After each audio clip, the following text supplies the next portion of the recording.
Kristus, ku percaya ada kemuliaan di balik salibmu. Kan ku nyatakan kemenangan darimu, kekuatanku.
menunjang kehidupan kami saat ini Tuhan. Mungkin kelemahan fisik, mungkin ketidakstabilan finansial kami Tuhan, ataupun apapun yang masalah yang menggoncang kami tetap percaya bahwa tangan-Mu sudah cukup untuk melakukan mujizat dalam kehidupan kami. Dan biarlah pada sore hari ini Tuhan kami boleh memuji, memuliakan nama-Mu, kami boleh mengeluh-ngeluhkan nama-Mu. Sama-sama yang percaya katakan amin. Puji Tuhan. Lambaikan tangan, shalom semuanya. Kasih lihat depan, belakang, kanan, kiri, berikan senyuman dong. Sapa, Tuhan Yesus memberkati.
Kabar gimana hari ini?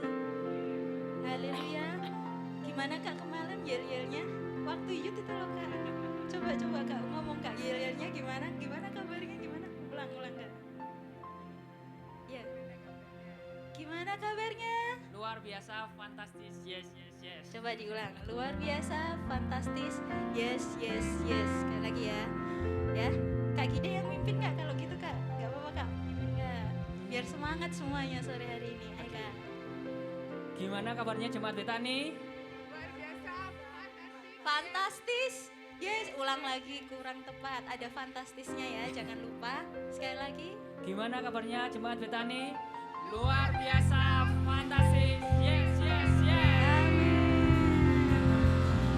Mari Kak.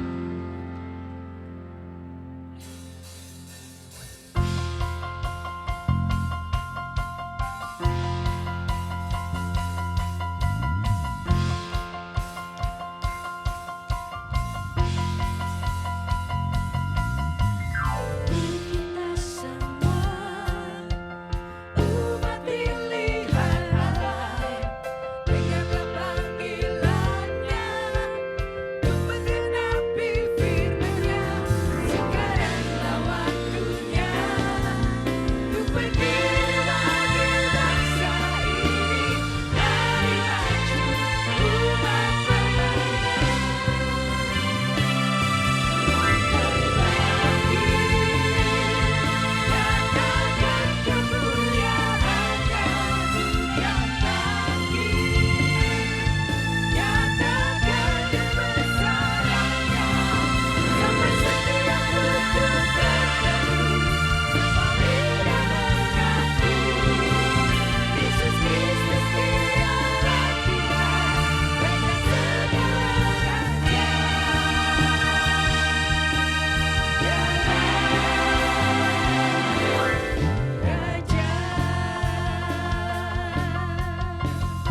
biasanya 3 praise ya, tapi tadi saya jujur hari ini saya tuh tadi sekitar jam 12 asma saya tuh kambuh, sangat asma yang benar-benar saya juga demam tinggi, asma saya sakit sampai sekarang saya sakit, ini dada saya rasanya panas sekali. Saya coba hubungin teman-teman WL yang lain, ternyata semua pada nggak bisa. Akhirnya saya juga ya udahlah Tuhan beri kekuatan. Tadi saya kalau mungkin waktu datang pertama gitu aja saya nggak enak, karena saya untuk dona aja saya sakit, jujur saya sakit waktu dona. Tapi saya nggak apa-apa Tuhan, karena nggak ada aku tetap jalan, nggak apa-apa. Nanti Kau yang beri kekuatan kayak gitu. Tapi puji Tuhan saya bisa mimpin. Tapi agak potong satu lagu nggak apa-apa ya, cuman sekali. Puji Tuhan sekali. Saya mau mengingatkan kayak seperti saya ini anaknya dari dulu sakit-sakitan. Saya punya asma, saya punya sinusitis, saya punya GERD, saya itu banyak sekali sakit di tubuh saya. Tapi saya percaya Kak, di dalam sakit ini saya merasakan sendiri kalau saya kan tinggal sendirian ya Bapak Ibu. Kalau saya sakit, saya nangis, saya tuh ngerasa kayak ada yang meluk saya. Ini jujur saya ada yang meluk saya tahu itu Tuhan. Karena siapa lagi ya, saya kalau nangisnya ke Tuhan. Nggak ada teman di depan, nggak ada teman di sekitar saya nangis, Tuhan aku sakit semua. Tadi tuh saya sebelum berangkat ke sini ya nangis, Tuhan aku sakit semua badanku. Tapi nggak apa-apa lah, tidak apa-apa kalau Engkau mengizinkan aku tetap ada, aku bisa terus melayani Engkau. Maksudnya aku tetap bisa ada di mimbar ini. Engkau yang beri kekuatan aku, dan puji Tuhan doa saya dijawab. Saya masih bisa berdiri walaupun keringatan ini, walaupun dada saya panas juga, tidak apa-apa. Tapi Tuhan ada bersama dengan kita. Karena itu apapun yang terjadi dalam kehidupan Bapak Ibu, mungkin aku kok pusing sebelum ke gereja.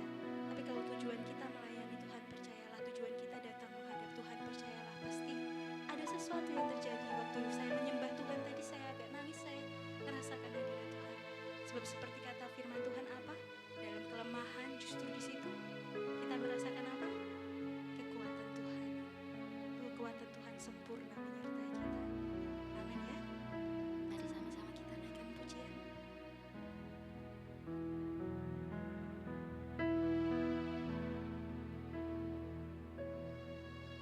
Hanya kepadanya ku kan berlari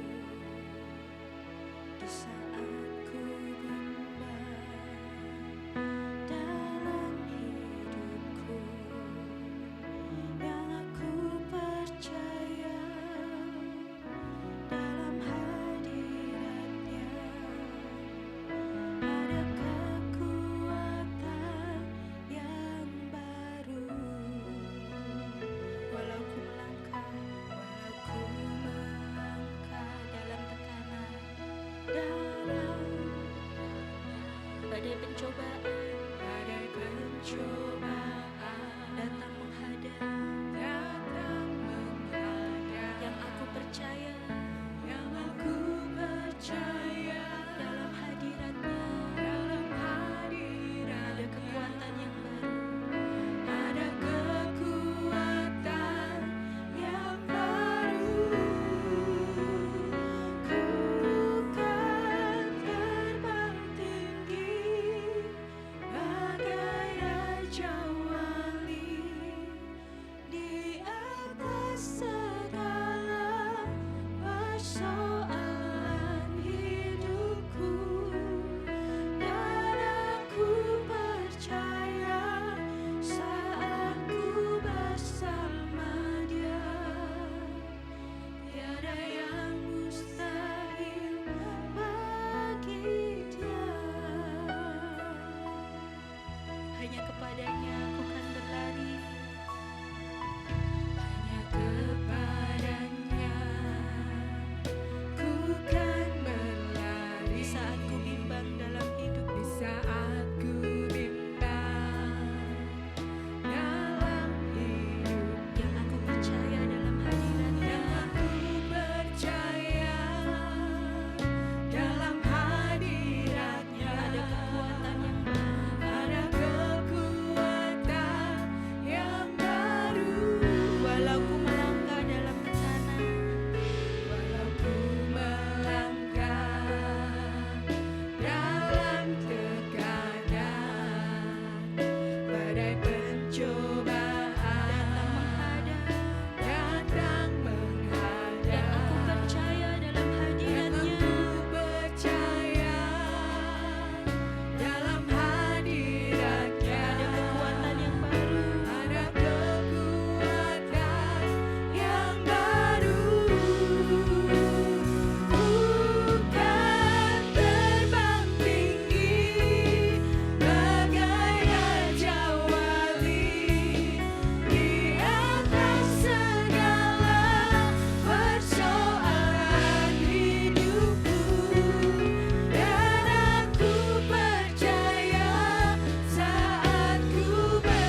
biasa buat Tuhan Allah kita. Haleluya. Makasih Tuhan. Terima kasih Bapak buat ibadah yang diberkati pada sore hari ini. Tuhan di tengah-tengah kami, Tuhan memberkati kami Tuhan pada sore hari ini. Terima kasih Bapak, terima kasih Tuhan buat kesempatan yang begitu istimewa. Boleh kami terima pada sore hari ini Bapak. Kami hadir di dalam Dewan Musyawarah-Mu ya Bapak. Kami percaya Tuhan 2-3 orang berkumpul dan sepakat demi nama-Mu. Tuhan ada di tengah-tengah kami. Tuhan menyatakan kemuliaan-Nya di tengah-tengah kami Bapak. Tuhan terima kasih buat sore hari ini Bapak. Kau nyatakan isi hati-Mu melalui hamba-hamba-Mu Tuhan, melalui umat-Mu di tempat ini Bapa. Kami percaya Tuhan, saat kami menyedengkan telinga kami Tuhan, berikan hati kami yang siap, yang rela ditegur oleh firman-Mu, ditaburi oleh sabda firman-Mu Bapa. Kami akan bertumbuh dan menjadi semakin seperti Engkau Tuhan. Bapa terima kasih Tuhan, urapi hamba-Mu, urapi kami semua sore hari ini Bapa. Semua hanya untuk kemuliaan nama-Mu, semuanya untuk Engkau yang ditinggikan, dimuliakan Bapa. Tuhan terima kasih, hamba-Mu khusus berdoa buat saudara Adit yang saat ini mengalami kelemahan tubuh ya Bapak. Kayak percaya Tuhan kuasa bilur-Mu sudah menyembuhkan dalam nama Tuhan Yesus Bapak.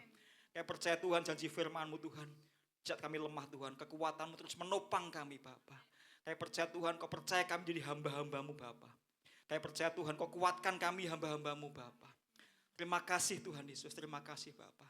Bila segala kemuliaan, pujian, hormat, dan syukur hanya bagi nama-Mu. Dalam satu nama Tuhan Yesus Kristus, mari semua yang siap menerima firman Tuhan bersama-sama mengatakan amin. Silakan duduk. Shalom Bapak Ibu saudara Tuhan. Saudara, sore hari ini saya ingatkan saudara ya, saya ingatkan bagi kita semua bahwa semua terutama juga yang melayani tempat ini bahwa pelayanan itu jangan kita anggap sebagai sebuah pengorbanan saudara. Tetapi itu sebuah kepercayaan yang Tuhan taruh dalam kehidupan kita saudara. Sebuah kepercayaan yang perlu kita bangga. Tuhan percaya kehidupan kita menjadi hamba-hambanya saudara. Tadi kesaksian Adit yang harusnya dia sakit ya, berhubung gak ada yang menggantikan, dia tetap setia dalam melayani Tuhan. Saudara. Mari saya rindu bahwa setiap kita punya pengalaman secara pribadi bersama dengan Tuhan saudara. Bukan apa kata orang, bukan apa kata YouTube, bukan apa kata siapapun yang berbicara. Tetapi mari setiap kita perlu yang namanya pengalaman dengan Tuhan secara pribadi saudara. Gereja tidak butuh yang namanya pahlawan saudara. Gereja butuh orang yang punya hati hamba saudara. Di sini nggak ada yang namanya pahlawan, saudara. Semua sama. Tapi Tuhan butuh yang namanya hati seorang hamba, saudara. Ketulusan di dalam melayani, ya. Bukan hanya skill yang perlu kita upgrade, saudara. Tetapi hati kita perlu kita upgrade, saudara. Ya. Kita bukan sekedar ahli di dalam melayani, saudara. Tetapi di dalam altar kehidupan kita bobrok percuma, saudara. Makanya saya katakan bahwa mari kita perbaiki hati kita, saudara. Kita terus upgrade hati kita menjadi hati seorang hamba, saudara. Ya, hamba itu orang yang memberikan yang terbaik untuk tuannya, saudara. Tidak hitung-hitungan, saudara. Jujur, punya kesabaran, punya ketulusan untuk melayani Tuhan. Bisa menguasai diri, itu seorang hamba, saudara. Makanya saya katakan bahwa saudara boleh ahli dalam pelayanan, tapi kalau kita bobrok dalam kehidupan kita, percuma saudara. Sebab itu pada malam hari ini, saya merasakan saudara, hari-hari ini kita sedang ada dalam suatu api saudara. Berjalan dalam suatu api, bukan berarti api sungguhan saudara, tetapi api kesulitan. Apalagi saudara, api mungkin kita mengalami sakit, penyakit yang belum kunjung sembuh saudara. Api dalam keluarga kita yang terpecah-pecah saudara. Belum ada kesatuan dalam keluarga kita. Dalam pekerjaan kita mungkin diiri. Kita disisihkan, disingkirkan oleh orang-orang yang belum mengenal Tuhan. Dianggap kita disepelekan. Itu bicara soal api saudara. Hari-hari ini kehidupan orang percaya saya ibaratkan seperti berjalan di dalam suatu api saudara. Saudara, sepanjang hidup saya tidak pernah menjumpai ya orang yang bisa hidup di dalam api, saudara. Di Alkitab, ketika Musa bertemu dengan semak yang menyala, dia nggak berjalan di dalam semak yang menyala itu, saudara. Elia, ketika dia di Gunung Karmel, dia melawan 450 Nabi Baal. Dia bisa turunkan api dari langit, tetapi dia tidak berjalan di dalam api. Bicara soal api, saudara. Saya ingat tokoh di Alkitab yang bernama SMA, siapa saudara? Sadrak, Mesak, dan Abednego. Orang-orang ini orang yang dipercaya oleh Tuhan. Dia bekerja di pemerintahan Babel, orang buangan. Ketiga orang ini secara saya baca cerita di dalam kitab Daniel, dia menguntungkan kerajaan. Dia orang yang humble, orang yang taat kepada raja. Meskipun dia bukan orang Babel, dia orang Yahudi yang harus diasingkan di Babel, saudara. Termasuk juga Daniel, saudara. Tetapi toh ada orang-orang yang berusaha menjatuhkan ketiga orang ini, termasuk Daniel, saudara. Kalau sudah nanti baca di dalam kitab Daniel keseluruhan, seorang yang bernama Daniel, penulis Daniel adalah Daniel sendiri, saudara. Daniel ini dikatakan Alkitab seorang yang excellent, punya roh yang excellent. Karena apa, saudara? Dikatakan dia setiap hari berdoa kepada Tuhannya setiap hari selama 3 kali dia berdoa. Artinya dia punya hubungan yang intens dengan Allahnya, saudara.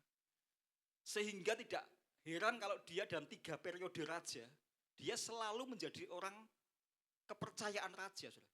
Mulai dari Raja Nebukadnezar, Raja Belsyazar, Raja Darius. Ini bukti bahwa Daniel ini adalah orang yang dipercaya sama Tuhan, saudara. Saya juga minta, saudara, Tuhan buat aku bisa dipercaya oleh Engkau. Satu ayat, saudara, kita lihat. Nanti saya selintas, saudara, terlintas apa yang menjadi tadi kesaksiannya Adit. Saya tiba-tiba teringat dari cerita ini, saudara. Ya, satu ayat kita akan lihat di dalam kitab 1 Korintus 4 ayat 1 sampai 2, saudara. Kita lihat kitab 1 Korintus pasal yang keempat ayat 1 dan 2. Dikatakan apa? Demikianlah hendaknya orang memandang kami sebagai hamba-hamba Kristus. Siapa di sini hamba-hamba Kristus?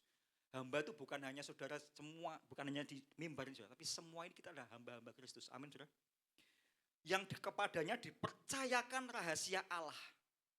Ayat yang kedua, yang akhirnya dituntut dari pelayan-pelayan yang demikian ialah bahwa mereka ternyata dapat dipercayai. Ini doa saya, saudara. Tuhan buat aku bisa dipercaya oleh Engkau. Kalau orang dipercaya itu artinya Tuhan ngerti status kita, ngerti posisi kita, saudara.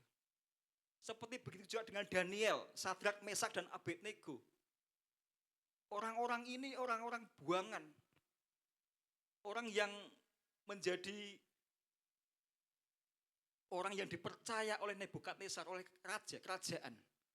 Tetapi suatu ketika dia harus mengalami yang namanya lewat di dalam, masuk dalam api perapian yang menyala-nyala, saudara. Orang-orang Kasdim iri sama mereka, saudara. Karena apa, saudara? Isunya bukan karena soal jabatan, tapi karena apa? Tidak mau menyembah patung yang didirikan oleh Nebukadnezar.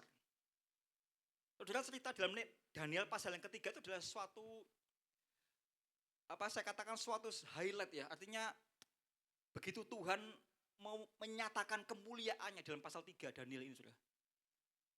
Sampai akhir ceritanya Nebukadnezar sampai mengakui, Raja Nebukadnezar mengakui bahwa Allahnya Daniel, Allahnya Sadrak, Mesak, Abednego, Allah yang hebat, Allah yang layak disembah. Saudara, saya bayangkan ketika kita hari-hari ini kita sedang masuk di dalam sebuah api, saudara. Mungkin masalah-masalah yang tak kunjung selesai, kesulitan-kesulitan kehidupan kita itu bicara soal api, saudara. Saya mau katakan bahwa hal yang bisa terbakar itu seperti apa, saudara? Kayu, rumput, kertas, itu hal-hal yang bisa terbakar. Tetapi yang tidak bisa terbakar itu apa, saudara? Emas dan perak. Semakin dibakar, semakin murni emas itu, saudara.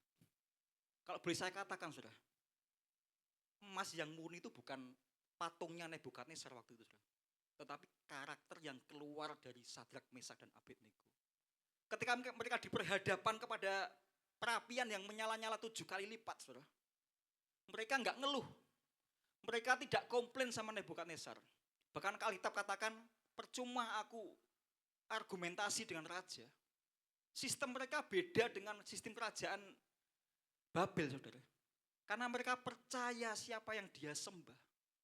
Mereka punya karakter yang luar biasa, saudara. Begitu juga dengan hari-hari ini kita sedang melewati, sedang berjalan di dalam api.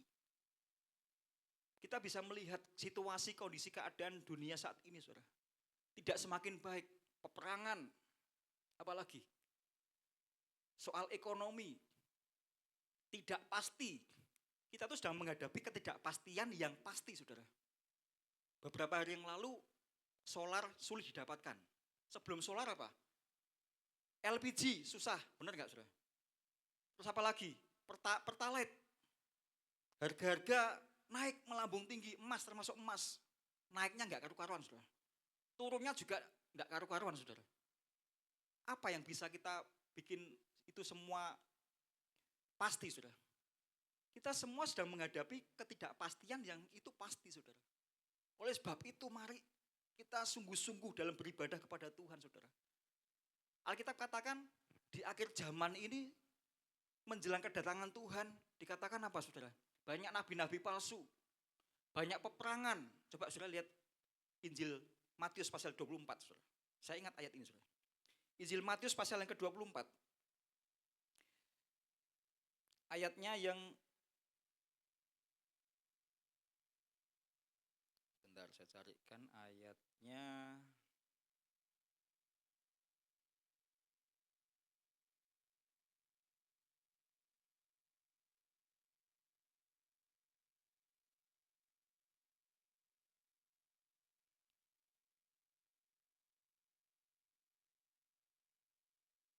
Ada yang menemukan tentang akhir zaman. Injil Matius 24 ayat 6. Nah, ini sudah temu. Ayat yang ke-6. Dikatakan apa ayat yang ke-6?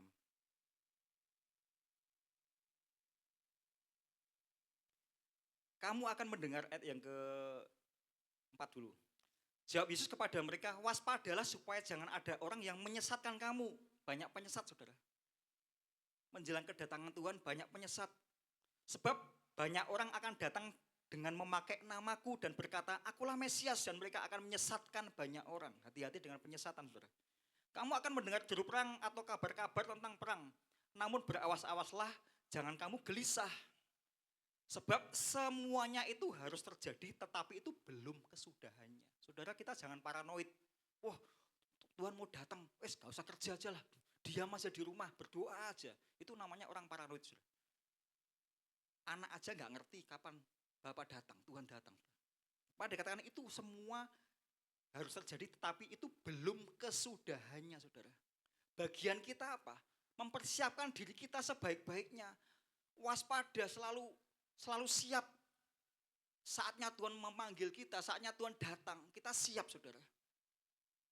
Oleh sebab itu mari pada sore hari ini, saudara, berkenaan dengan api tadi saya katakan, saudara.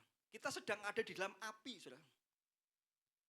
Hal-hal yang sulit, kehidupan yang sepertinya kita secara manusia tidak mampu, saudara. Seperti yang dialami oleh Sadrak, Mesak, dan Abednego. Isunya apa? Mereka disuruh menyembah patung, saudara. Saudara, sama kalau saya aplikasikan dalam kehidupan kita, saudara. Kita nyembah Tuhan atau nyembah Mammon, saudara. Kalau orang banyak korupsi itu artinya orang nyembahnya Mammon, saudara. Ya, orang-orang Kasdim yang menuduh mereka ini mengatakan mereka nggak mau menyembah patung raja. Padahal secara kualitas mereka hebat, saudara.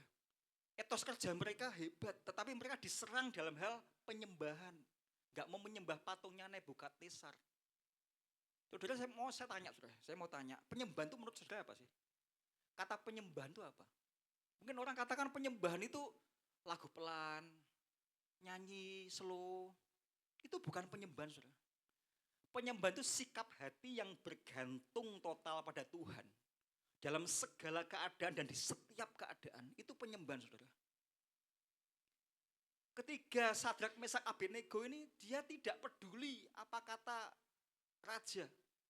Bahkan dia katakan aku tidak mau berargumentasi.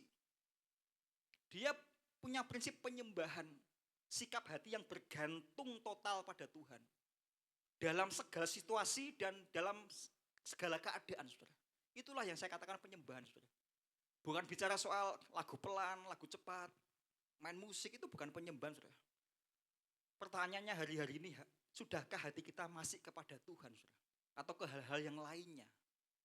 Tadi pagi saya sampaikan mengenai 3 macam manusia ketika dia ingin ketemu sama Tuhan Yesus dalam Injil Yohanes pasal yang ke-6, saudara. Ya, ada 3 tipe manusia. Ternyata orang-orang datang mencari Tuhan itu ada maksudnya, ada udang di balik rempeyek, saudara.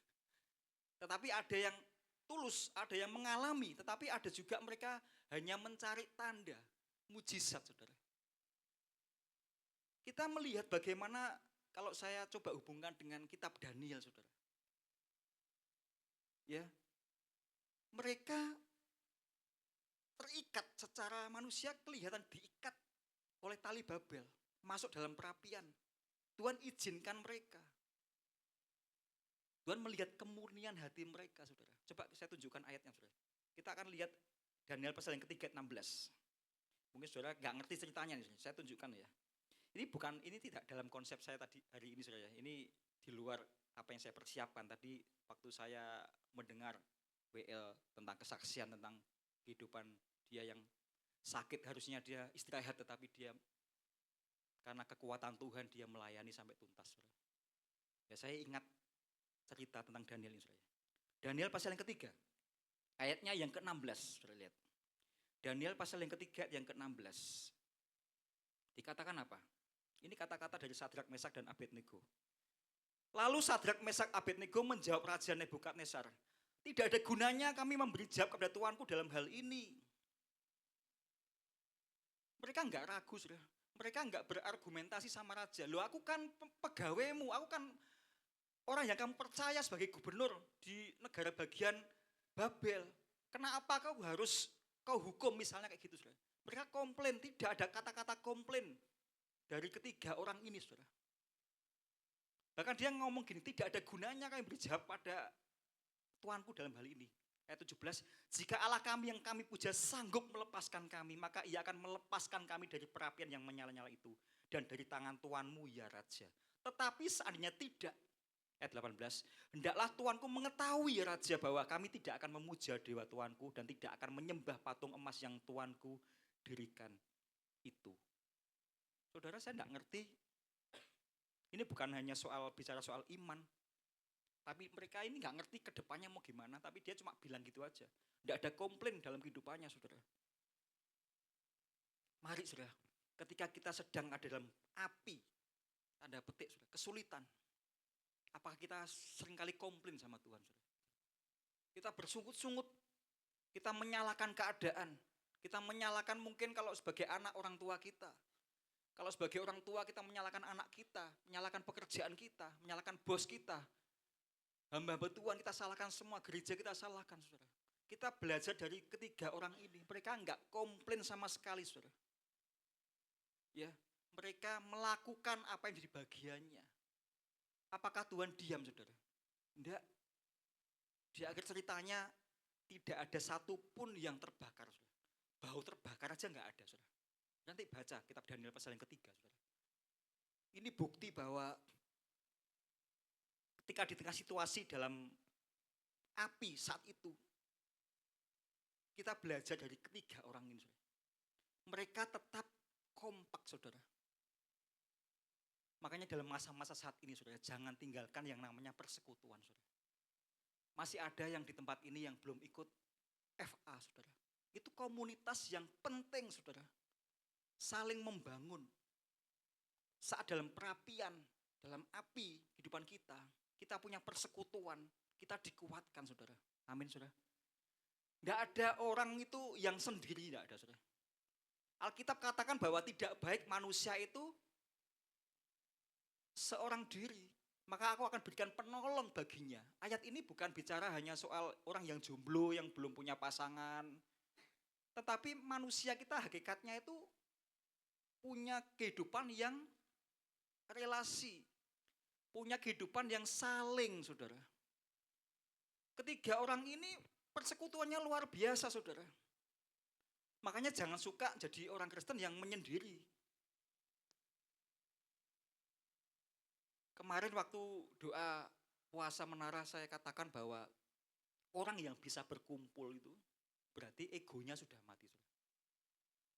Ada ayat mengatakan besi menajamkan besi, manusia menajamkan sesamanya. Bukan berarti gesekan itu enggak alkitabiah, saudara. Bukan itu, saudara. Justru ketika kita bersinggungan, itu artinya kita dekat dengan orang itu.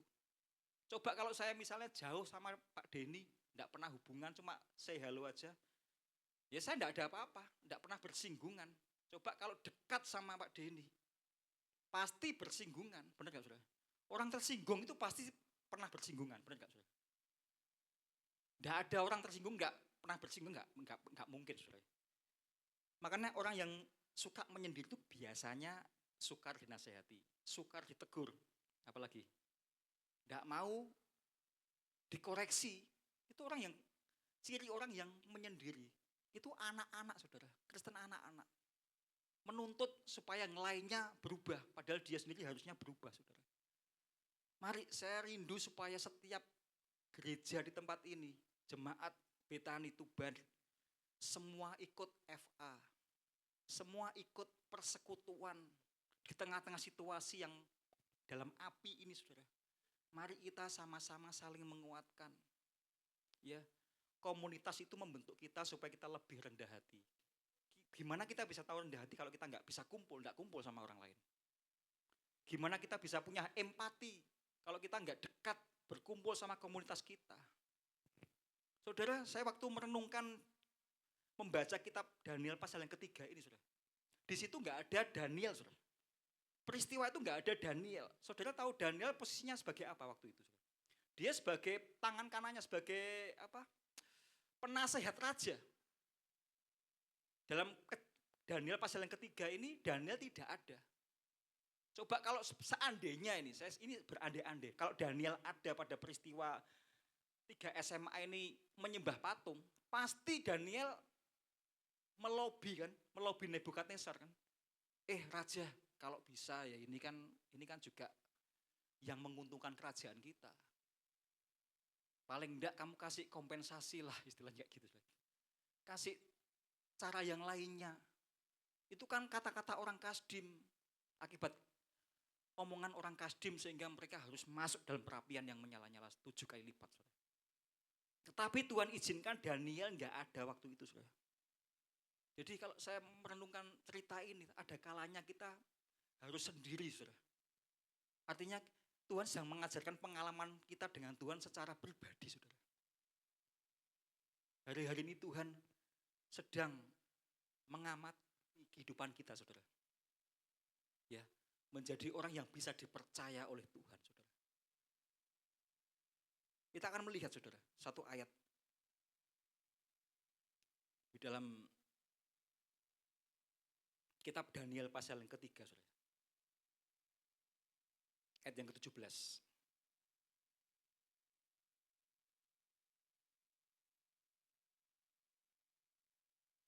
Jika Allah kami yang kami puja sanggup melepaskan kami, maka ia akan melepaskan kami dari perapian yang menyala itu. Dan dari dalam tanganmu ya Tuhan Raja. Tetapi seandainya tidak, hendaklah Tuanku mengetahui ya Raja bahwa kami tidak akan memuja Dewa Tuanku dan tidak akan menyembah patung emas yang Tuanku dirikan. Saudara, di sini kita melihat, saudara, mereka ternyata itu kenal Tuhan, saudara. Orang yang kenal Tuhan itu seperti apa, saudara?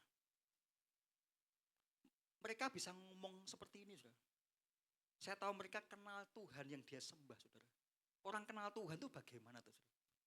Orang kenal Tuhan itu orang yang punya karakter seperti Tuhan. Saudara, ada satu ungkapan, saudara. Kita akan jadi sama seperti apa yang kita sembah. Kalau saudara menyembah mamon, menyembah uang, ya itulah saudara. Kalau saudara menyembah mungkin pekerjaanmu, Kita lupa dengan segalanya, saudara. Pekerjaan aja yang kita ingat terus. Kita akan jadi sama seperti apa yang kita sembah. Begitu juga yang dialami oleh Sadrak, Mesak, dan Abednego. Dia bisa berani ngomong gitu karena dia mengenal Allahnya. Dia tahu siapa yang dia sembah, saudara. Ya, karakternya seperti Tuhan. Oleh sebab itu mari, saudara, pada malam hari ini, saudara. Tadi pagi saya sampaikan mengenai 3 manusia yang ternyata mereka mencari Tuhan itu ada maksud yang hanya mengejar mujizat. Saudara. Kita buka Injil Yohanes pasal yang ke-6. Saudara. Di PowerPoint ada. Saudara. Ada pertanyaan, apa yang kamu cari? Ini pertanyaan Yesus, perkataan Yesus, pertanyaan Yesus kepada kita semua hari ini. Saudara. Apa yang kamu cari? Kamu datang ke tempat ini cari apa? Saudara? Aku cari pacar, misalnya. Aku cari kalau ada gereja ada makannya, aku cari makan. Pas toh jam 7 waktunya makan, nah, pas. Ya, gitu, saudara. Ya, itu mungkin di tempat yang lainnya, saudara. Enggak tahu di sini enggak ada, saudara. Semua mencari sesuatu dalam hidup, saudara. Saya ulangi, saudara. Semua kita tuh mencari sesuatu di dalam hidup. Termasuk kita mencari Yesus. Dan pertanyaannya yang lebih penting apa? Tetapi apa sebenarnya yang kita cari dari Yesus? Buka Injil Yohanes pasal yang ke-6, saudara. Ayat yang pertama dan 2. Injil Yohanes pasal yang ke-6. Yohanes pasal yang ke-6 ayat pertama dan kedua. Dikatakan apa? Sesudah itu Yesus berangkat ke seberang danau Galilea, yaitu danau Tiberias. Orang banyak berbondong-bondong mengikuti dia. Karena mereka melihat mujizat-mujizat penyembuhan yang diadakannya terhadap orang-orang sakit. Ternyata orang-orang ini berbondong-bondong semangat mengikuti Tuhan Yesus karena mereka melihat mujizat yang dilakukan oleh Yesus pada sebelumnya. Maka Tuhan dicari oleh mereka ini. Saudara. Jadi 3 macam manusia yang kita temukan pada malam hari ini dalam Injil Yohanes pasal yang ke-6 ini. Orang yang pertama, orang yang hanya mengagumi dan mencari tanda mujizat. Bukankah seringkali banyak orang mengejar aja kesembuhan, mengejar, enggak salah, saudara. Enggak salah, kita butuh sesuatu. Tapi jangan sampai berhenti kepada yang namanya mujizat. Mujizat itu sama dengan tanda, saudara. Next, coba PowerPoint-nya. Mujizat itu saya tulis di sini, mujizat itu sama dengan tanda. Apa maksudnya, saudara? Saya kasih ilustrasi, saudara. Suatu ketika saudara mungkin sedang berada di mall. Ya, sebelah ini mall, ada mall baru kan. City Mall. Mbak City Mall, saudara, ya. Suatu ketika saudara kebelet, saudara. Panggilan alam. Saudara pasti mencari apa, saudara? Tanda kan? Next. Tanda ini, saudara, toilet. Tetapi apakah waktu saudara mau buang hajat itu di tanda itu atau di toiletnya, saudara? Halo? Kalau di tanda itu, biasanya kan di atas itu ya, saudara dodok di situ, ya satpamnya ngamuk-ngamuk, saudara, disadui, saudara. Salah itu cuma tanda aja, bukan destinasi, bukan tujuan sesungguhnya di tanda itu, saudara. Demikian juga dari orang-orang yang pertama ini, mereka berbondong-bondong cari Yesus karena mereka melihat mujizat-mujizat saja, mengagumi Yesus. Coba bayangkan Yesus waktu itu kalau kampanye politik, dia pasti menang, saudara, pengikutnya banyak kok. Viral dia. Di pasal yang ke-5 itu banyak mujizat-mujizat yang dilakukan oleh Yesus. Menyembuhkan di kolam Bethesda dan sebagainya, saudara. Menyembuhkan yang sakit, yang buta, yang semuanya, yang lumpuh berjalan. Dia viral waktu itu Yesus, saudara. Tetapi saya katakan bahwa mujizat itu adalah tanda untuk menunjuk sesuatu atau seseorang. Hanya tanda aja, bukan tujuan yang sesungguhnya, saudara. Ingat ceritanya Elia. Di dalam 1 Raja-Raja pasal 17. Elia diperintahkan Tuhan, kamu diam di sungai Kerit. Kenapa kok enggak sungai Yordan yang banyak airnya? Tuhan perintahkan kamu di sungai Kerit. Nanti di situ burung gagak akan memelihara kamu. Bayangkan sudah, burung gagak itu kan burung bangkai. Tapi Tuhan bisa perintahkan burung gagak membawa roti dan minum. Sampai Elia enggak mati, kelaparan dan kehausan. Ceritanya pada waktu itu terjadi kelaparan di Sarfat, saudara. Di Kerit, sungai Kerit, saudara. Tapi justru Tuhan perintahkan sama kehidupan kita saat hari ini sedang mengalami sepertinya kekeringan, saudara. Tetapi Tuhan pelihara kehidupan kita. Siapa yang hari ini nggak sampai makan, saudara, nggak sampai minum, saudara. Meskipun situasi dunia ini serba harga-harga nggak pasti, semua serba naik. Buktinya di Kota Tuban itu ramai sekali, saudara. Orang ke mall, orang ke jajan itu ramai. Ya, artinya begitu juga dengan kehidupan kita, saudara. Ada providensia Allah yang terus ada dalam kehidupan kita. Pemeliharaan Allah yang selalu cukup dan cukup, saudara. Makanya dikatakan jangan kita hanya sekedar mengejar mujizat, mengejar tanda. Tanda itu bukan tempat yang sesungguhnya. Ketika Elia di Sungai Kerit dipelihara oleh burung gagak, apakah berhenti situ mujizat Tuhan? Enggak. Tuhan perintahkan lagi, kamu ketemu dengan janda di Sidon. Loh, saudara, kalau saya lihat geografis Sidon itu di luar Israel, daerah Lebanon, saudara. Dia ketemu sama janda yang miskin. Suatu ketika Elia minta, aku minta sediakan roti. Janda itu katakan apa? Aku cuma punya tepung segenggam, minyak, pokoknya serba pas. Setelah aku masak, aku makan, yes aku tidak tahu nanti, aku pasti mati. Tapi Elia katakan, bikin dulu untuk aku. Di sini saya dapatkan pelajaran, saudara, bahwa ketika kita mendahulukan kepentingan Tuhan, Tuhan akan sediakan kita, saudara. Ketika kita sungguh-sungguh hati kita ditaruh untuk pekerjaan Tuhan, untuk Tuhan, Tuhan tidak diam, saudara. Tuhan cukupkan, bahkan lebih, saudara. Saudara perhatikan nanti, saudara baca di rumah, ketika Elia ini ketemu dengan janda yang miskin. 1 Raja-Raja 17 ayat 2 sampai 15. Coba dibuka PowerPoint-nya. Ada di situ, 1 Raja-Raja 17, 15 sampai 16. Saya terjemahan bahasa Indonesia masa kini. Dikatakan apa? Lalu pergilah janda itu, apa yang dikatakan Elia. Elia kan minta, ayo bikinkan aku dulu roti. Maka mereka bertiga mempunyai persediaan makanan yang cukup untuk apa, saudara? Berhari-hari lamanya. Ini kan mujizat, saudara. Di Sungai Kerit tadi Tuhan memberikan mujizat, tapi bukan berhenti di situ aja. Terus jalan lagi. Ada hal yang baru lagi yang harus dialami oleh Elia. Next, 16. Dan seperti yang sudah dikatakan Tuhan melalui Elia, mangkuk itu selalu saja berisi tepung. Katakan selalu saja, saudara. Selalu saja. Dompetku selalu saja ada uangnya. Amin. Dapurku selalu aja ada beras.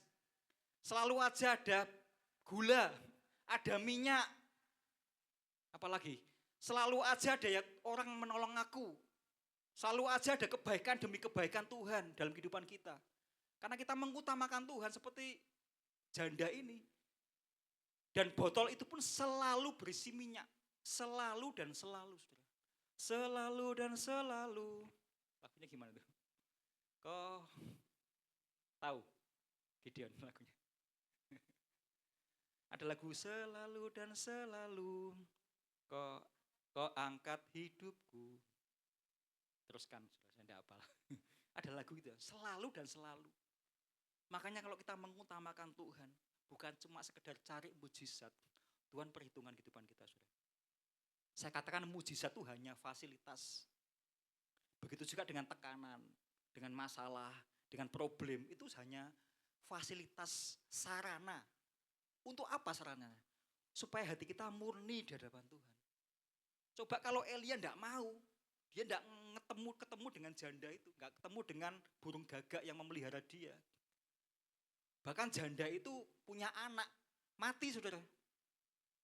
Tapi Elia bangkitkan kembali anak itu dan hidup, saudara.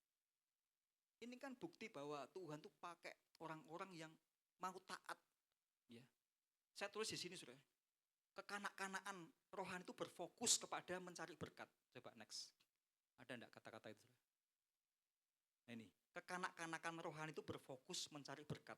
Tapi orang yang dewasa mencari kehendak Tuhan dan menjadi berkat. Seperti Elia. Dia mencari kehendak Tuhan. Tuhan perintahkan di Sidon, ketemu janda. Dia lakukan taat. Bahkan dia jadi berkat. Bahkan ketika ia berarti ia harus berkorban. Korban perasaan kan Elia. Dia sudah tahu janda miskin lah kok dimintai bikin roti untuk aku. Itu kan rasanya gimana, tapi itu Tuhan yang perintahkan sudah melalui Elia. Ayo kita jangan jadi anak-anak yang rohani, saudara. Saya pernah sampaikan di fellowship pengerja, saudara. kita meningkat menjadi hamba-hamba Tuhan yang dewasa. Orang dewasa itu nggak komplain, nggak suka komplain. Kalau anak-anak masih komplain. Anak-anak tuh pengen dimengerti, selalu pengen dimengerti, selalu pengen diperhatikan. Tapi orang dewasa itu dia taat, dia diam dulu, melakukan dulu. Jadi kalau boleh saya katakan bahwa orang dewasa itu pasti dituntun yang namanya berkat. Supaya apa? Hidupnya menjadi mujizat bagi orang lain. Elia ini dituntun oleh berkat. Awalnya dia mengalami berkat mujizat dari burung gagak. Kemudian melalui kehidupannya dia menjadi mujizat bagi janda itu. Jadi Tuhan tuh jangan dibalik-balik, saudara. Ya, kadang-kadang kita minta tanda dulu, baru kita melangkah, saudara. Seperti orang-orang yang mencari Yesus berbondong-bondong ini. Mereka datang mencari, ternyata mencari hanya sekedar mujizat, saudara. Kemudian yang kedua, saudara, dua macam yang kedua, orang apa yang dalam Injil Yohanes ini, saudara? Kita buka di dalam, sebentar, Markus pasal yang ke-6 ayat ke-41. Ini Injil Yohanes pasal yang saya tanya dulu, saudara, sebelum kita buka. Yang memberikan roti, yang membagikan roti itu siapa, saudara? Dalam cerita ini. Halo? Yang membagikan roti, 5 roti, 2 ikan jadi 5.000.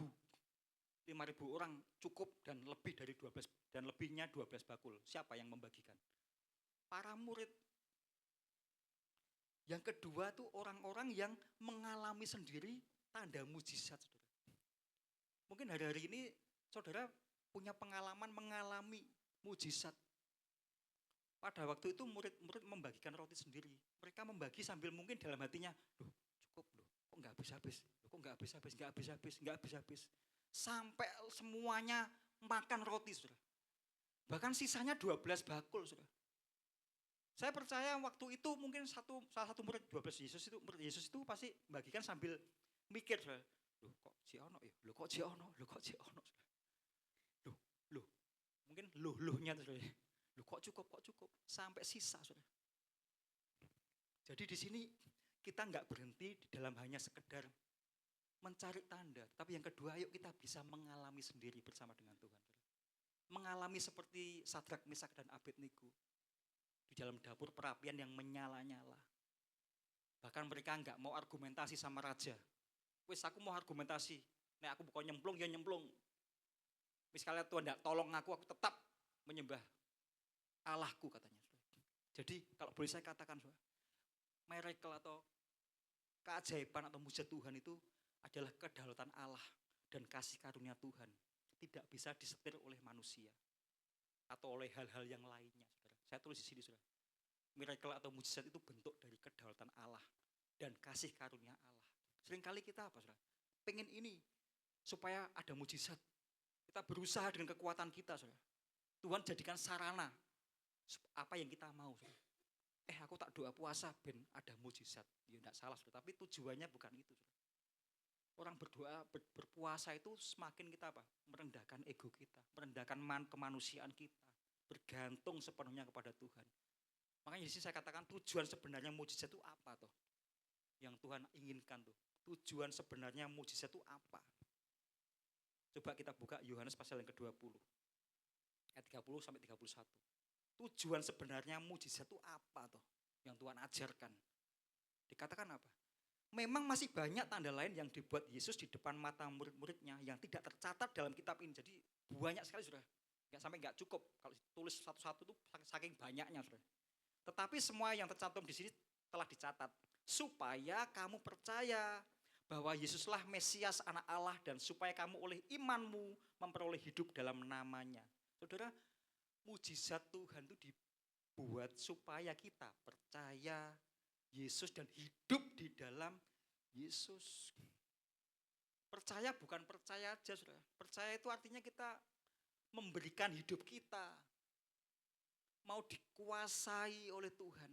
Jadikan Tuhan itu sebagai kurios, sebagai penguasa, sebagai Adonai, pemimpin tertinggi hidup kita, saudara.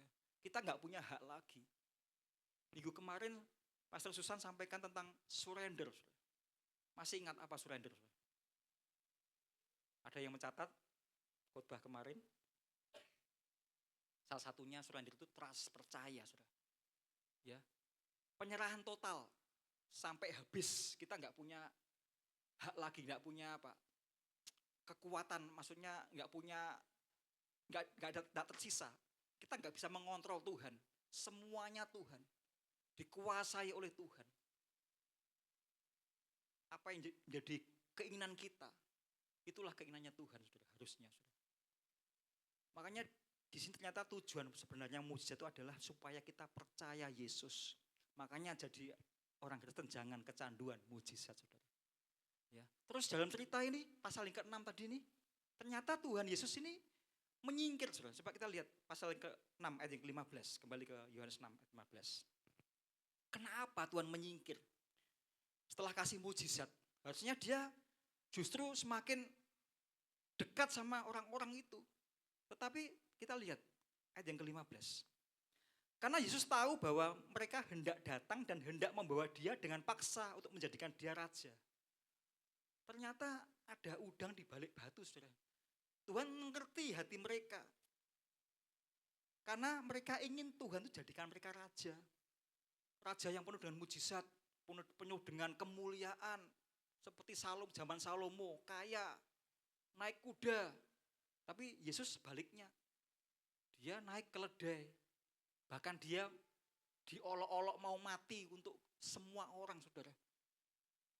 Bagi mereka itu penghinaan. Wah, raja kok begini? Raja kok ditelanjangi? Raja kok diludahi? Raja kok dipermalukan? Terus dikatakan apa? Ia menyingkir pula ke gunung seorang diri. Saudara, orang-orang itu ingin menjadikan Yesus sebagai raja menurut versi mereka. Tanpa adanya penumpahan darah.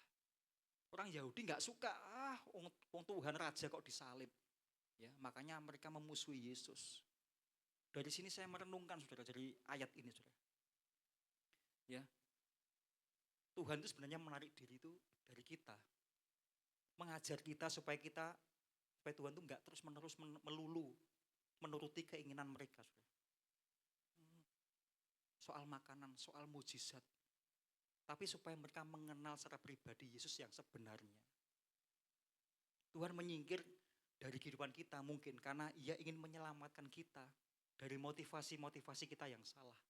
Karena Tuhan kita jadikan sarana untuk pemenuhan kepuasan jiwa kita, Saudara. Ya, ingat, Saudara, pada waktu cerita bangsa Israel dalam kitab Keluaran 13 ayat 17 itu ya. Tuhan katakan bahwa jangan-jangan bangsa itu menyesal. Ceritanya sudah tahu. Waktu itu bangsa Israel disuruh mutar balik. Kamu putar balik. Padahal rutenya itu sudah dekat, Saudara. Rutenya perjalanan bangsa Israel sudah dekat. Tetapi Tuhan perintahkan kamu putar balik. Waktu saya merenungkan kenapa tuh Tuhan kok begini. Kenapa kok Tuhan seolah-olah kok bikin guyonan sama bangsa Israel. Kamu putar balik. Ternyata di situ ada bangsa Kanaan, Saudara. Kita tahu bangsa Kanaan itu bangsa yang hebat dalam perang. Lah kalau Israel diperintahkan Tuhan, ayo maju aja. Kalau Tuhan enggak menahan bangsa Israel supaya putar balik, ya kalah, Saudara. Mengingat bangsa Israel tidak punya pengalaman perang waktu itu. Belum punya pengalaman perang. Harus berhadapan dengan Kanaan. Makanya Tuhan suruh putar balik. Tuhan katakan jangan-jangan bangsa itu menyesal nanti. Tuhan lebih tahu dari kita, Saudara. Tuhan lebih tahu hati kita daripada saudara sendiri, Saudara. Makanya saya katakan bahwa kasih karunia itu bisa saja mencegah kita, Saudara. Kan kita seringkali bicara kasih karunia itu kan bicara soal, Tuhan yang memenuhi kehidupanku, Tuhan yang membela aku. Ada kalanya Tuhan mencegah kita, Saudara. Demi kebaikan kita. Seperti bangsa Israel. Coba kalau Tuhan enggak bilang kamu berputar terus saja. Tewas semua, Saudara, mereka. Mereka enggak siap berperang. Jadi di sini saya merenungkan bahwa cerita dalam Yohanes pasal yang ke-6 ini, Saudara. Yesus menyingkir itu sebenarnya untuk supaya mengajar orang-orang pada waktu itu supaya lebih mengenal Yesus daripada sekedar mujizat dan tanda, Saudara. Jangan sampai iman kita palsu, Saudara. Ya. Bukan pada Yesusnya, bukan pada pribadi Yesusnya, tapi pada apa? terobosan yang kita tunggu, berkat yang kita tunggu, kesembuhan yang kita tunggu. Itu iman yang palsu, saudara. Tuhan nggak mau seperti itu, saudara. Kemudian kita lihat Yohanes pasal yang ke-6. Dalam PowerPoint ada itu. Yohanes pasal yang ke-6 ayat 25 sampai 26. Dikatakan apa? Ketika orang-orang itu bertemu dengan Yesus di seberang danau, mereka bertanya kepadanya, "Bapak Guru, kapan Bapak sampai di sini?" Yesus menjawab, sungguh kalian mencari aku bukan karena kalian sudah mengerti maksud keajaiban-keajaiban yang kubuat. Tetapi karena kalian sudah makan sampai kenyang. Ternyata ketahuan, saudara. Orang-orang pada waktu itu mencari Yesus supaya perutnya kenyang, saudara, warak, saudara. Ya, dikatakan bukan karena kalian mengerti maksud keajaiban itu, mujizat itu, tetapi karena kamu sudah kenyang, makan sampai kenyang. Jadi kalau boleh saya katakan, saudara, kekristenan itu adalah bicara soal hubungan, relasi, relationship. Sama tadi ketika Sadrak, Mesak, Abednego, dia punya persekutuan yang erat. 3 orang ini, mereka tetap punya iman yang sama, saudara.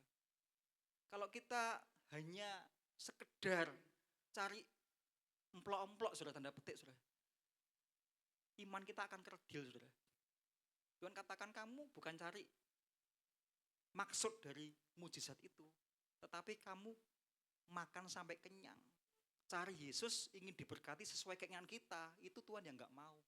Yesus dijadikan sarana kita untuk keinginan kita sendiri, saudara. Makanya berhati-hati, saudara. Ya, sebagai jemaat Allah yang dikasih Tuhan, ya. Jangan sampai kita seolah-olah dekat Yesus. Oh, aku sudah pelayanan, itu tidak jaminan sudah dekat sama Yesus. Tapi justru tidak sungguh-sungguh mengenal Tuhan. Dekat, seolah-olah dekat tapi tidak mengenal secara pribadi.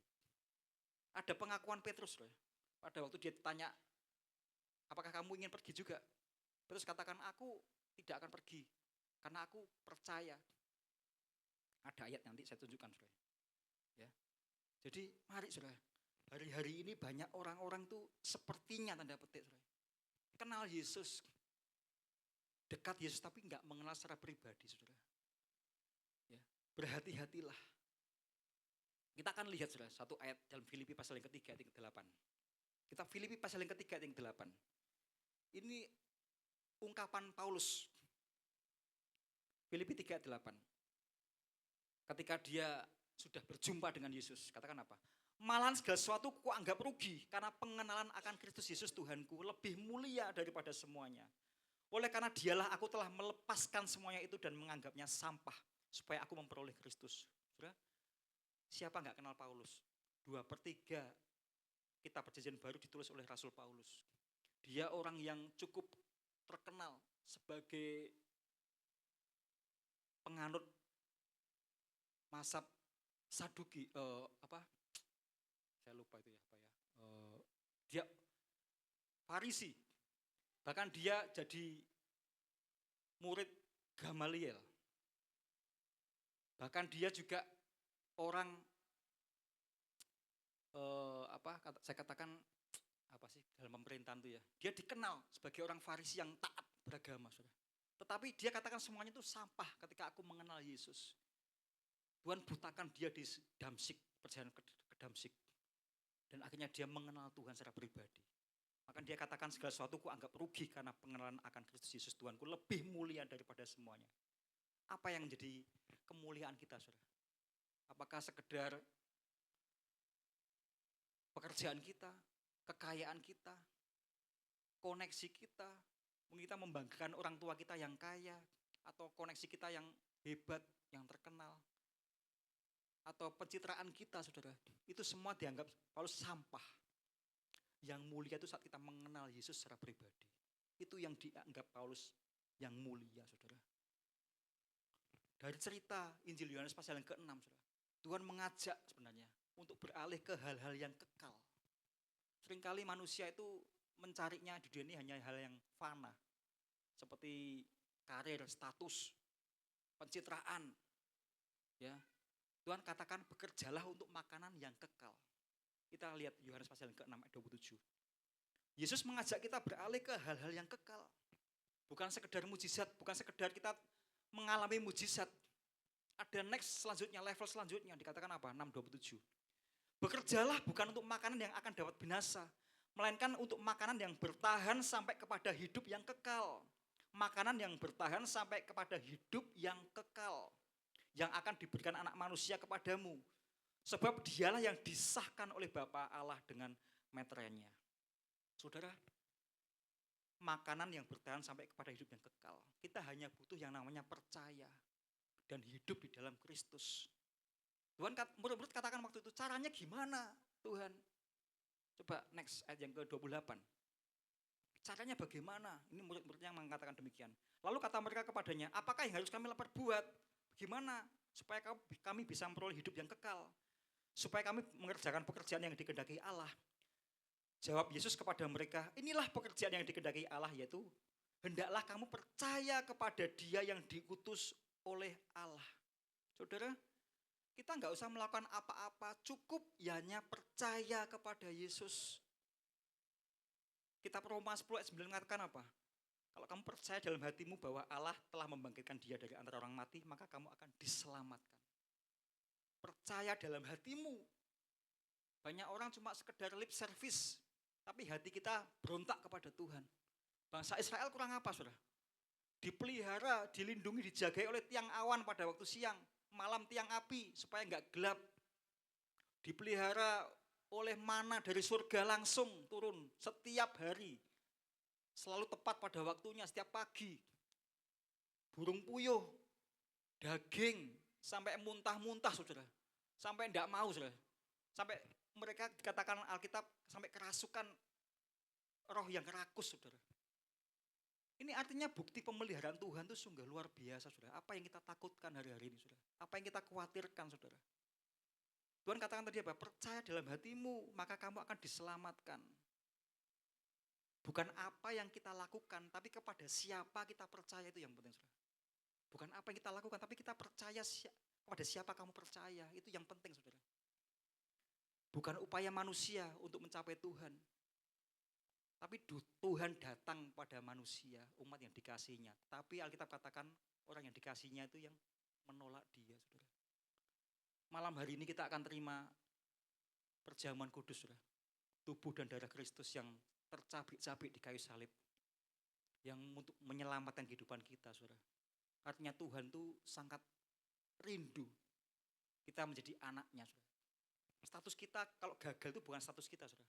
Status kita tetap jadi anak Allah. Apapun yang menjadi kehidupan kita, kelemahan kita tetap punya status sebagai anak Allah. Amin, saudara. Saudara jangan takut dengan namanya kegagalan, saudara. Pasti orang pasti mengalami yang namanya gagal. Jangan sampai dikatakan Alkitab dalam Injil Yohanes pasal yang ke-6 ini, Yohanes pasal 6 ini, mereka mengundurkan diri, saudara. Banyak mengundurkan diri, coba lihat pasal yang ke-6, ayat yang ke-60. Responnya murid-murid apa waktu itu, saudara? Kita lihat. Yohanes 6 ayat 60. Sesudah mendengar semuanya itu banyak dari murid-murid Yesus berkata, perkataan ini keras. Siapakah yang sanggup mendengarkannya? 61. Yesus yang di dalam hatinya tahu bahwa murid-muridnya bersungut-sungut. Nah ini, saudara. Tentang hal itu berkata kepada mereka, adakah perkataan itu menggoncangkan imanmu? Ayat yang ke-66 langsung dilompat. Mulai dari waktu itu banyak murid-muridnya mengundurkan diri dan tidak lagi mengikut Dia. Banyak, saudara, bukan sedikit. Hari-hari ini, saudara, mari jangan kita jadi orang yang mengundurkan diri. Karena sudah mungkin pernah mengalami gagal. Ya. Dikatakan perkataan ini keras, siapa yang sanggup mendengarkannya? Mereka tergoncang imannya. Dan banyak dari mereka mengundurkan diri dan tidak lagi mengikut Yesus. Saudara, perkataan firman itu tidak selalu nyaman di telinga kita, tapi selalu benar, saudara. Saya ulangi ya, perkataan firman itu tidak selalu nyaman di telinga kita, tapi selalu benar. Firman-Mu adalah kebenaran. Firman-Mu yang memerdekakan kita. Kita bisa merdeka dari ikatan-ikatan masa lalu kita itu karena firman, saudara. Bukan karena kekuatan kita, bukan kuat dan gagahku, kata roh Tuhan. Tetapi karena rohku, Tuhan berbicara demikian, saudara. Mari, saudara, sekali lagi, orang yang dewasa itu ada di sini, saya tulis, saudara. Kedewasaan rohani tidak diukur dari seberapa banyak Anda tahu firman, tetapi dari seberapa dalam firman itu mengoreksi dan menguasai hidup kita. Saudara. Tulis saudara, kedewasaan kita tuh bukan diukur, wah aku banyak tahu firman. Bahkan saudara hari-hari ini banyak konten-konten rohani yang memberkati kita. Saudara cari konten rohani di IG, banyak di TikTok, IG di TikTok, di YouTube. Ribuan saudara. Bahkan saudara mengkonsumsi itu belum tentu saudara baca semua. Saudara suka di like, dibagikan itu. Pertanyaannya apakah kita menghidupi apa yang kita bagikan, saudara? Seringkali kita coba bagi gitu, saudara. Sampai Alkitab, sampai HP saya itu bug, saudara. Kadang-kadang, iki wah kayak berarti dikirimi. Ya enggak salah, saudara ya. Jadi berkat. Tapi mari kita menghidupi apa yang kita berikan, bagikan. Ya, bukan sekedar kita kumpulkan semua. Dikatakan apa? Orang dewasa rohani itu tidak diukur dari seberapa banyak kita tahu tentang firman, tetapi seberapa dalam firman itu mengoreksi kehidupan kita, menguasai kita. 2 Timotius ayat 3, kita buka. 2 Timotius ayat yang ketiga. 2 Timotius ayat yang ketiga, yang ke-16 dan 17. Nah ini saudara. Segala tulisan yang diilhamkan Allah, 2 Timotius 3, 16, 17. 2 Tim 3, 16, 17. Segala tulisan yang diilhamkan Allah bermanfaat untuk apa saudara? Mengajar. Yang kedua, menyatakan kesalahan. Yang ketiga, memperbaiki kelakuan. Yang keempat, mendidik orang dalam kebenaran. Dengan demikian, tiap-tiap manusia kepunyaan Allah diperlengkapi untuk setiap perbuatan baik. Saudara diperlengkapi oleh firman. Firman itu mengajar kita, bermanfaat. Manfaatnya banyak saudara. Mengajar kita, menyatakan kesalahan kita, memperbaiki kehidupan kita, dan mendidik kita dalam kebenaran. Makanya hukum raja-raja zaman perjanjian lama, kitab itu ada di samping raja, selalu ada di samping raja. Dan Tuhan perintahkan kepada setiap orang waktu itu bahwa kamu harus memperkatakan firman, ajarkan itu setiap hari. Saat kamu duduk, saat kamu bangun, saat kamu berdiri, saat kamu dalam perjalanan, kepada anak cucumu, setiap hari. Pertanyaannya, apakah kita sudah berkatakan firman kepada anak cucu kita, saudara, pada keluarga kita? Apa yang kita omongkan, saudara? Bukan melulu pekerjaan kita, tapi firman itu perlu kita omongkan, perlu kita sharingkan, perlu kita perkatakan, supaya iman kita terbangun, saudara. Bermanfaat untuk mengajar kita, untuk memperbaiki kelakuan kita, mendidik kita dalam kebenaran. Itulah perlengkapan Allah yang diberikan kepada orang percaya. Makanya jangan menjadi orang yang mengundurkan diri, saudara. Seperti banyak murid-muridnya waktu itu, saudara. Esensi, saudara, saya katakan esensi sejati. Esensi dari firman itu bukan sekedar didengar, bukan sekedar dibagikan, tetapi juga dilakukan.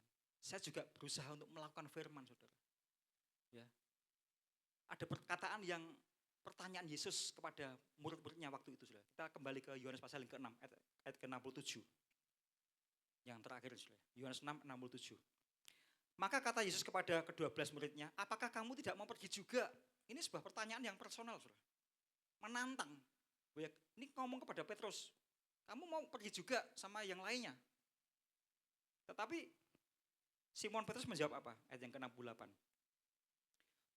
Tuhan, kepada siapa kami akan pergi? Perkataanmu adalah perkataan hidup yang kekal, dan kami telah percaya dan tahu. Lah ini saudara, kami telah percaya dan tahu bahwa engkau adalah yang kudus dari Allah.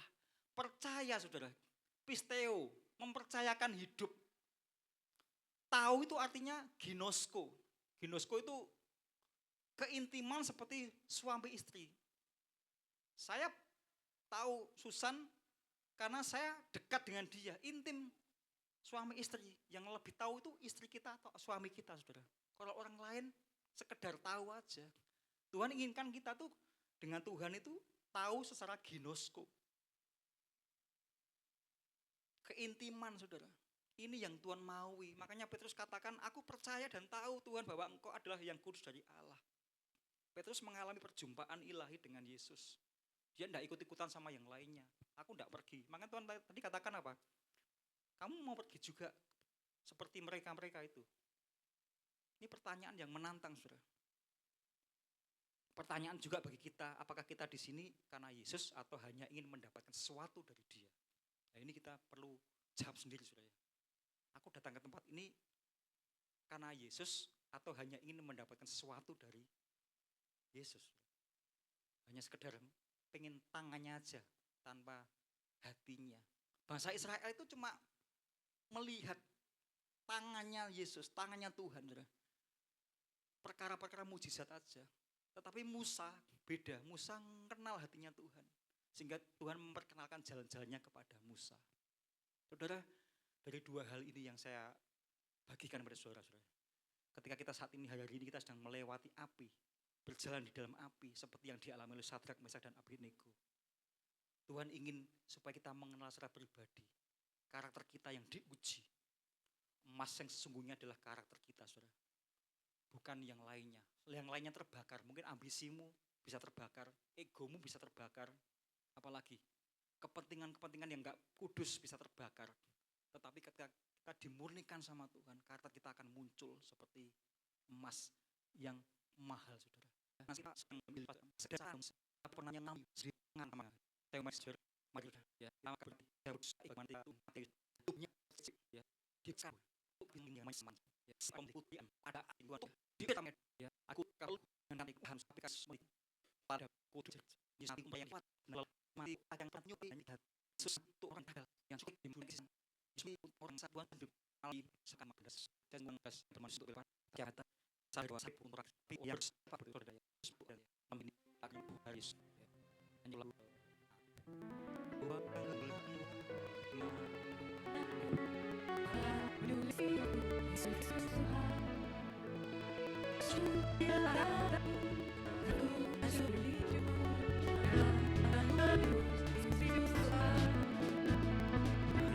satu yang dari hari yang ulang di muka yang berbulan tiga Tuhan tinggal kita Yesus itu Tuhan jauh di darahmu berdoa bagiku sama diriku kesukaan mulia Tuhan yang bisa mengingat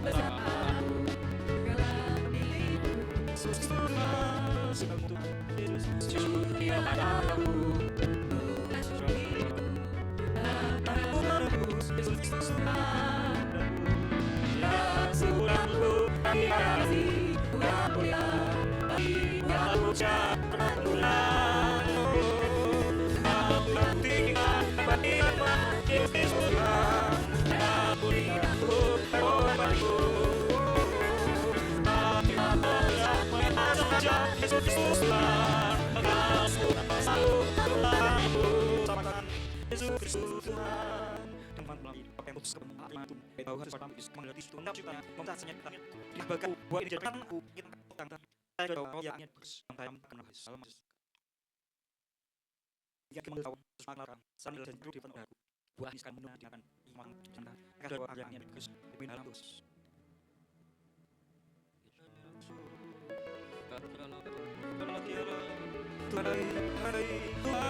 yang saya mengerti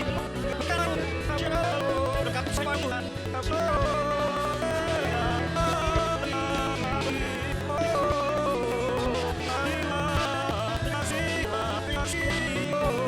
terima kasih Yesus terima kasih Yesus terima kasih Yesus terima kasih